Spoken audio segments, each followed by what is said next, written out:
Hello नमस्कार, मी शीतल आदर्श केकमध्ये तुमचं मनापासून स्वागत करते। आज आपण बघणार आहोत सरप्राईज केक म्हणजेच पिनाटा केक। तर त्यासाठी इथे मी बघा डार्क कंपाऊंड चॉकलेट आहे ते मेल्ट करून घेतलेलं आहे। मी डबल बॉइल्ड मेथडने हे मेल्ट करून घेतलं। तुम्ही ओव्हनमध्ये करू शकता किंवा डबल बॉईल मेथडचा सुद्धा वापर करू शकता। इथं आता मेल्टेड चॉकलेट मी या आपल्या पिनाटाचा मोल्ड आहे, हा माझा सिलिकॉनचा मोल्ड आहे। याच्यामध्ये मी चॉकलेट टाकून अशा पद्धतीने बघा स्प्रेड करून घेत आहे।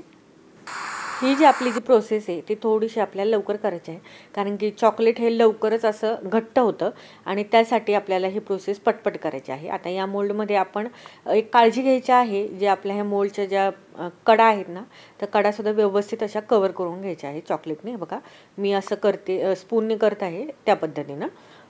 म्हणजेच हे शेल आपलं काढताना ह्या मोल्डमधून आपण ज्यावेळेस डिमोल्ड करतो त्यावेळेस ते तुटू नये यासाठी कडा आहेत ना त्याच्या अगोदर व्यवस्थित अशा चॉकलेटने कवर करून घ्यायचे आहेत। आता मी हे पूर्णपणे व्यवस्थित बघा कवर करून घेतला। आता हा फ्रीजमध्ये ठेवले 10-15 मिनिटांनी मी हे शेल बाहेर काढलं बघा।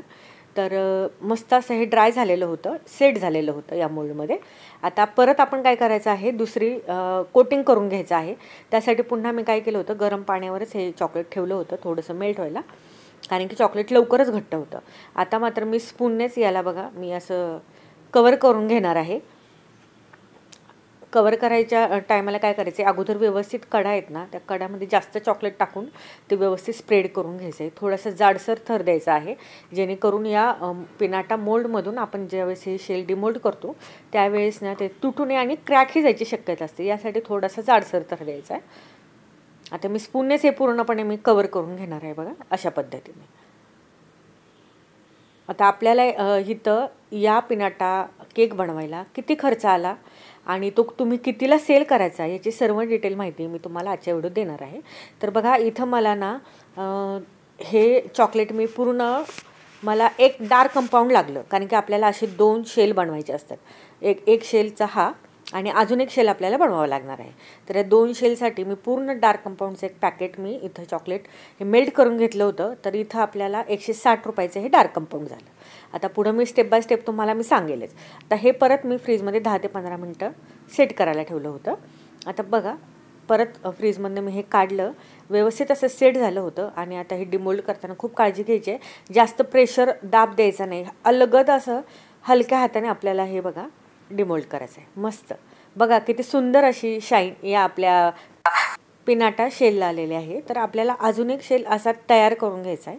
तर बघा आता मी सेम तसे 2 शेल तयार करून घेतले, तुम्हाला काही त्याची प्रोसेस दाखवली नाही, सेम तसंच करून घेतलेला होता। आता आपण फायनल डेकोरेटला घेतलं, त्याच्या अगोदर काय केलं मी, बेसवरती बघा चॉकलेट गणाश जे आहे ते गणाश मी लावून घेतलं आणि त्याच्यावरती आपला एक पिनाटाचा जो शेल आहे तो ठेवून घेणार आहे।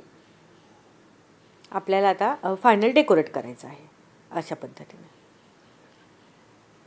आणि याच्यामध्ये आपल्याला आता चॉकलेट घालून घ्यायचे आहेत। मी काही इथं बघा शॉर्ट्स आणि जेम्स आणले होते, ते चॉकलेट मी याच्यामध्ये घालून घेणार आहे।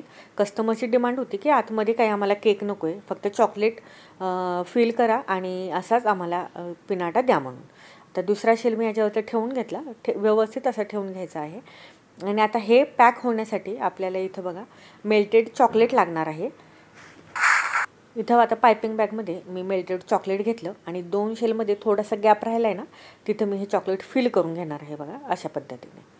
तर आता आपल्याला खर्च काढायचा होता, तर इथं 160 रुपये डार्क कंपाऊंडचे झाले। तर आपल्याला इथं गॅस देखील लागणार आहे, कारण की हे चॉकलेट आपण मेल्ट केलं। जर तुम्ही गॅसवर डबल बॉइल्ड मेथडने नसेल मेल्ट केलं, ओव्हनमध्ये केलं, तर त्याचा देखील लाईटचा आपण चार्ज पकडायचा आहे। आणि प्लस आपल्याला हा बेस बॉक्स लागणार आहे, याला डेकोरेटला आपण आणखीन काय काय वापरणार आहे त्याचेसुद्धा आपल्याला चार्ज धरायचे आहेत।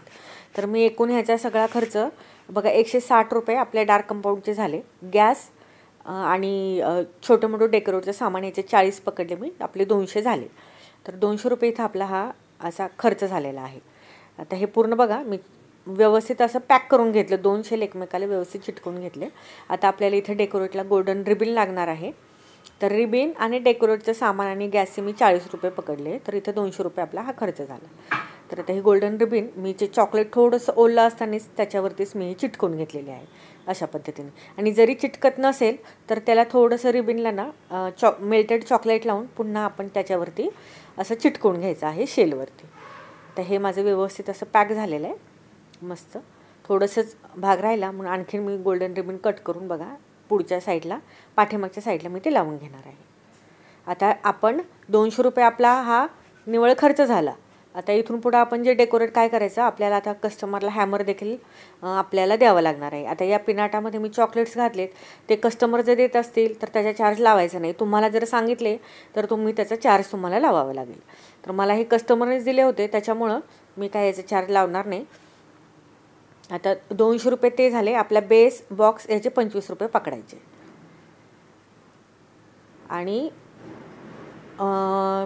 आपला चार्ज म्हणजे एकूण मी हा केक आहे तो 350 रुपयाला सेल केला होता.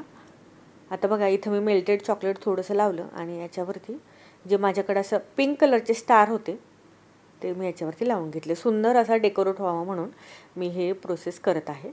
मस्त दिसतोय. मुलीसाठी केक होता म्हणून मी पिंक स्टार लावत आहे. आता हे पूर्णपणे मी अशा पद्धतीने डेकोरेट करून घेणार आहे.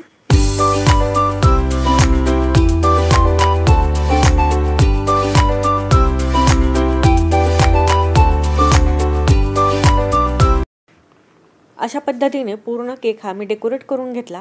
तर हा केक तुम्हाला कसा वाटला हे मात्र मला नक्कीच सांगा. आवडला तर लाईक करा, शेअर करा आणि हो सबस्क्राईब करायला मात्र विसरू नका. चला भेटूया नेक्स्ट व्हिडिओमध्ये. चलो बाय.